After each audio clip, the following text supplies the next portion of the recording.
జమ్మూ కాశ్మీర్ పహల్గామ్లో జరిగిన ఉగ్రదాడిపై Goshamahal BJP MLA Raja Singh స్పందించారు. ఉగ్రదాడిలో మృతి చెందిన వారికి నివాళులు అర్పించారు. అలాగే దాడిలో గాయపడిన వారు త్వరగా కోలుకోవాలని కోరుకున్నారు. వారి కుటుంబాల పట్ల ప్రగాఢ సానుభూతి తెలియజేశారు. ఇక అమాయక ప్రజలపై జరిగిన ఉగ్రదాడిని ఖండిస్తున్నానని చెప్తూ ఉగ్రదాడులను ప్రధాని నరేంద్ర మోడీ, కేంద్ర హోంమంత్రి అమిత్ షా వదలరు అని అన్నారు. కాశ్మీర్లో ఆర్టికల్ 370 రద్దు చేశాక అంత ప్రశాంతంగా ఉందని, కాశ్మీర్ను అభివృద్ధి చేసేందుకు కేంద్రం తీవ్రంగా కృషి చేస్తుందని తెలిపారు. ప్రశాంతంగా ఉన్న కాశ్మీర్లో పాక్ నుంచి ఉగ్రవాదులు వచ్చి కుట్రలు చేస్తున్నారని మండిపడ్డారు. ఉగ్రవాదులను పట్టుకునే వరకు మోదీ, అమిత్ షా వదలరు అని రాజాసింగ్ అన్నారు. కాగా మంగళవారం పహల్గామ్లో పర్యాటకులపై జరిగిన ఉగ్రదాడిలో ఇప్పటి వరకు 30 మంది మృతి చెందారు. మరికొందరు ఆసుపత్రిలో చికిత్స పొందుతున్నారు. మృతుల సంఖ్య మరికొంత పెరిగే అవకాశం ఉంది. ఉగ్రవాదుల కోసం కేంద్ర ప్రభుత్వం ఆపరేషన్ టీకా పేరుతో సర్చ్ ఆపరేషన్ నిర్వహిస్తుంది. ఇందులో భాగంగా ప్రభుత్వం ఇప్పటికే ఉగ్రవాదుల ఊహా చిత్రాలను కూడా విడుదల చేసింది. కాగా రాజాసింగ్ ఏమన్నారో ఆయన మాటల్లోనే వినండి.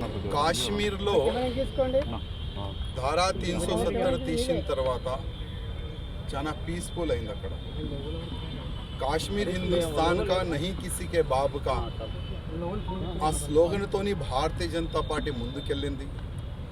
కాశ్మీర్లో ఉన్న కాశ్మీరీయులు కూడా ఈ 370 తీసేయాలి, మా కాశ్మీర్ డెవలప్మెంట్ కావాలి, ఆ డెవలప్మెంట్ భారతీయ జనతా పార్టీ వల్లనే అని వాళ్ళు కూడా నమ్ముకున్నారు.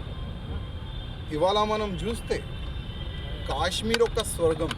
ఆ విధంగా కేంద్ర గవర్నమెంట్ మంచిగా నిధులు ఇచ్చి డెవలప్మెంట్ చేసిన రోడ్లు కానీ, ఆ మొత్తం టూరిజం ప్లేసెస్ కానీ పాకిస్తాన్ నుంచి ఈ టెర్రరిస్టోలు ఇంకా లోకల్ టెర్రరిస్టోలు ఎట్టి పరిస్థితిలో ప్రశాంతం ఈ కాశ్మీర్ ఉండకూడదు ఒక కుట్ర చేసి చాలా వరకు పుల్వామా కానీ, ఇప్పుడు పహల్గామ్ కానీ, ఏ విధంగా పహల్గామ్లో టూరిస్ట్ పైన AK-47తో దాడి చేసినారు.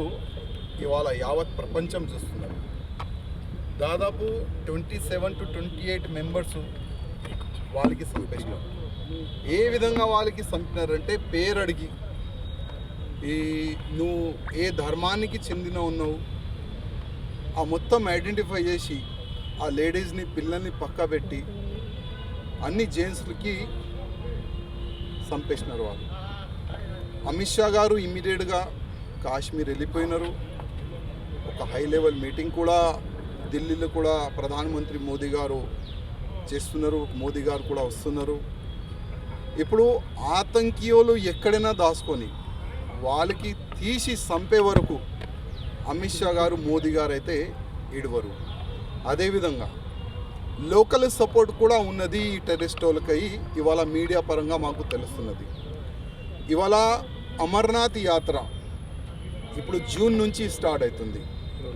ప్రతి ఒక్క హిందువులకి నా ఒక నివేదిక, మీరు అమర్నాథ్ యాత్ర వెళ్ళండి, వైష్ణోదేవి యాత్ర వెళ్ళండి, కానీ ₹1 ఐటమ్ కూడా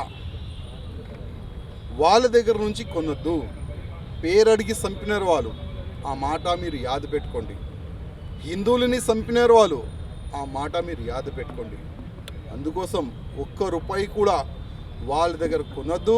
అదేవిధంగా అమర్నాథ్ యాత్ర వెళ్తే కూడా బాల్తాల్ ఒక మార్గం ఉన్నది, పహల్గామ్ ఒక మార్గం ఉన్నది. మీరు గుర్రాలపైన కానీ ఇంకా వేరే దానిపైన కానీ ఎక్కకుండా బైవాక్ వెళ్ళండి. ఒక్కసారి వాళ్ళకి తెలియాలి, హిందువులు మా దగ్గర నుంచి కొనకపోతే మా పరిస్థితి ఏమవుతుంది, ఆ లోకల్ సపోర్టర్కి తెలియాలి. ఎందుకంటే ఇవాళ సంవత్సరంలో ఒక్కసారి అమర్నాథ్ యాత్ర జరుగుతుంది. చాలా వరకు మన హిందువులు వెళ్తారు దర్శనానికి, ఆ డబ్బులతోని మొత్తం సంవత్సరం వాళ్ళు జీవిస్తారు. అందుకోసం ఒక్క సంవత్సరం మనం వాళ్ళకి బైకాట్ చేస్తే వాళ్ళకి అర్థమవుతుంది అసలు హిందూ శక్తులు ఏముంది. Please subscribe to the channel and download the Politicos app from the links in the description.